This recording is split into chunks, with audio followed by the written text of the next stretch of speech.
पाकिस्तान को एक मुद्दत तक उल्टा लटका के नहीं रखा जा सकता। क्वेश्चन मार्क कहां पर है, प्रॉब्लम कहां पर है कि हमारे दोस्त ही हम पे भरोसा करने के लिए तैयार नहीं है। पाकिस्तान की इज्जत थी, लेकिन इज्जत जब आप भीख का कशको लेके जाएंगे तो मांगने वालों की इज्जत नहीं होती, बेकारियों की इज्जत नहीं होती। जिस तरह श्रीलंका डिफॉल्ट करके बच गया, हम भी बच जाएंगे, ये गलतफहमी खुदा के लिए दूर कर दें। पाकिस्तान को बदलना होगा।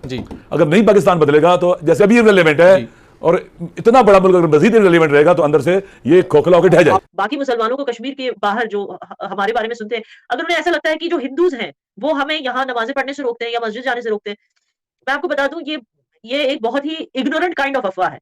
क्योंकि अगर आपको थोड़ी भी नॉलेज होती हिंदुइज्म के बारे में, आपको पता होता कि वो एक सनातन धर्म है, जिसका मतलब है कि उन्हें जब उनके अपने ही गॉड के इतने फॉर्म्स है, इतने नेम्स हैं, तो उन्हें कोई फर्क नहीं पड़ता कि भाई आप किस गॉड को प्रे कर रहे हो या कर रहे हो या नहीं कर रहे हो। उन्हें कुछ वो for them it's all spiritual, religion for them is spiritual. उनमें ऐसे नहीं है जैसे हमारे में एक कहा जाता है ना, जैसे हमारे में होता है कि we have to be loyal to one god. तो उनके इसमें ऐसा है कि गॉड चाहे परमात्मा एक ही हो, लेकिन उसके बहुत सारे नाम है, उसके बहुत सारे फॉर्म्स है, उसके बहुत सारे रूप है, और लोग अलग अलग उनके फॉर्म्स को प्रे करते हैं। तो उनमें से मुस्लिम्स भी आते हैं जो अपने गॉड को प्रे करते हैं, तो उन्हें उससे कोई फर्क ही नहीं पड़ता। तो जब उन्हें उससे कोई फर्क ही नहीं पड़ता तो वो मुसलमानों को क्यों रोकेंगे प्रे करने से। तो एक कुछ चीजें हैं कि अफवाह फैलाने से पहले लोगों की आइडियोलॉजी को पहले स्टडी करनी चाहिए, उसे समझनी चाहिए। जी बिल्कुल मैम, हमें यहाँ पे गाइड कीजिएगा कि जो कश्मीरी लोग हैं उनकी आइडियोलॉजी क्या है, लाइक उनका झुकाव किस तरफ है, और ये थोड़ा सा गाइड कीजिएगा। क्योंकि 1947 के बाद से हमने देखा कि पाकिस्तानी अपना जब भारत में मतलब हक जमाते थे, दोनों तरफ से हक जमाया जाता था, तो कश्मीरियों का झुकाव किस तरफ है 1947 से अब तक जितनी भी अरसा गुजर चुका है, और 75 ईयर गुजर चुके हैं, उसके बाद से कश्मीरियों का झुकाव किस तरफ है? देखिए, it has been very volatile.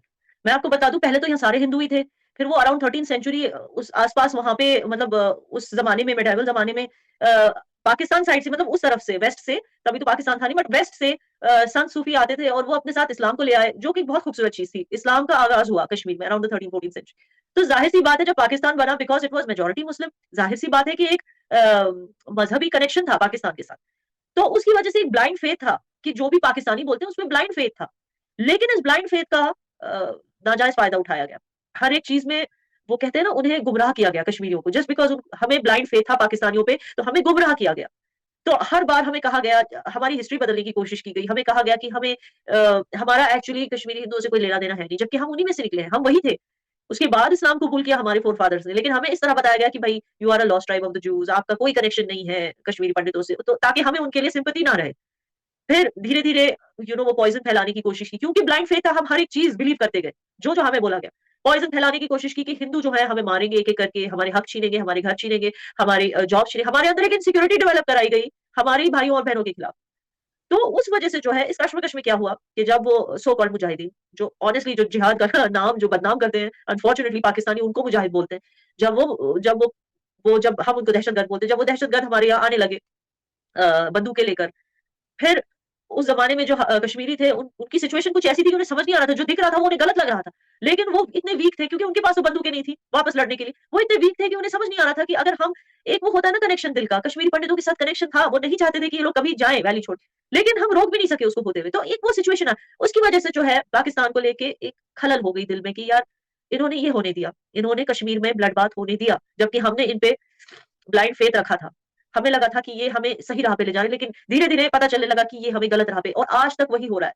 आज तक हमें कहते हैं ना, चैन से हिंदुओं के साथ रहने नहीं दिया जा रहा, जबकि पाकिस्तान साइड पे लोग ये अच्छे से जानते हैं कि इंडिया में मेजोरिटी हिंदूज हैं, विच मीन्स कि हमें अपने हिंदू भाई बहनों के साथ राजी खुशी जीना है एक ही कंट्री के अंदर, एक ही कॉन्स्टिट्यूशन के अंदर, लेकिन वो होने नहीं दिया जा रहा। हर एक चीज में इंटरफेरेंस हो रही है, हर एक, अगर हमें अपने कुछ चेक एंड बैलेंस है कि जो पाकिस्तान के अंदर चीज़ें बन रही है वो किस में की बन रही है, और ना ही जो यानी कि उसके वाले से बिल्कुल काम हो रही है। उसकी वजह से जब पाकिस्तान के अंदर ज़र मुबादला नहीं रहना, और जो हम कर्जे भी ले रहे हैं, सऊदी अरब हमें दे रहा है, अरब अमारात हमें दे रहा है, या चाइना देगा, या IMF, ये फिर उनकी जेबों में जाना है, ये उनकी जेब में जा रहा है। जब तक हमारी मैशत के अंदर हमारी अपनी जो इंडस्ट्री है वो बेहतर नहीं होगी, उनके इंडस्ट्री के अंदर बनने वाला जो मटीरियल है, माल है, वो म्यारी नहीं होगा, तब पाकिस्तान तरक्की नहीं कर सकती। सबसे बड़ा आप उसका तकाबली जायजा पाकिस्तान और हिंदुस्तान का ना करें। उसके पाकिस्तान की आबादी 22 करोड़ है, उसकी आबादी 1 अरब से ज़्यादा है, उसके सूबों की तादाद देखें, उसके अंदर गल्फ के अंदर उसका एक म्यार है। देखें, चलें, आप कह रहे हैं कि इंडिया के साथ कंपैरिजन नहीं हो सकता, मुझे ये बताएं कि बांग्लादेश जो है वो हमसे मतलब आज़ादी के बाद ही हमसे आज़ाद हुआ था ना, बाद में हमसे आज़ाद हुआ था ना, उसकी कंडीशन भी, एक मिनट नहीं, एक मिनट मैं बताती हूँ। बांग्लादेश जो जो है वो पाकिस्तान से आज़ाद हुआ, ठीक है। आज बांग्लादेश को देखिए हमसे कितना आगे है। अगर आप कह रहे हैं कि इंडिया के साथ हमारा मवाजना नहीं बनता, तो बांग्लादेश की फिर आप एग्जाम्पल ले लें,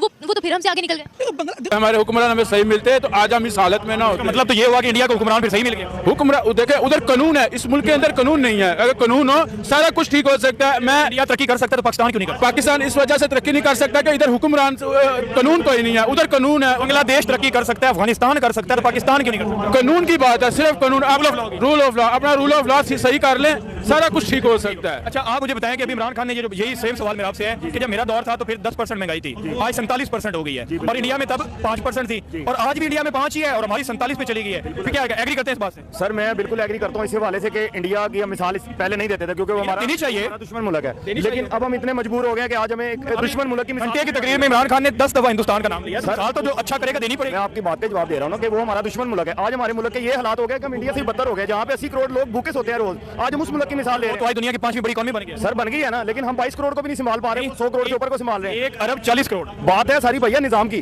अल्लामा ने शेर बोला था ना, खुदा ने आज तक उस कौम की हालत नहीं बदली, ना हो जिसको ख्याल आप अपनी हालत बदलने का। मैं भी यही कहता हूँ, हमें अपनी हालत नहीं बदलना चाह रहे हैं। हमें एक लीडर अल्लाह ने अता किया, हम इसकी कदर करें। 57 में हमने एक तहरीक शुरू की सर सैयद अहमद खान में, और उस तहरीक में हमने अंग्रेजी तालीम की तरफ फोकस ही नहीं दिया, बल्कि किसी भी तालीम के नहीं। उन्होंने इतनी एफर्ट की, मुसलमानों को रागिब किया कि आप बस बेसिक एजुकेशन ले तरफ आएँ, दुनिया आप निकल जाएगी। दुनिया को यूरोप तरक्की कर रहा था और हम लोग उस वक्त भी ये थे कि हिंदू शिया वट हम इन चीज़ों में फंसे हुए थे। हिंदू जितने भी थे वो अपनी एजुकेशन पे फोकस कर रहे थे। आज भी आप देखिए बेंगलोर, कोलकाता उनके एजुकेशनल हब इसी वजह से हैं कि वहाँ के लोगों ने अपना फोकस इतना एजुकेशन पे किया है कि वहाँ की जो छोटी रियासतें हैं, केरला वगैरह, उन लोगों को हिंदी आती ही नहीं है।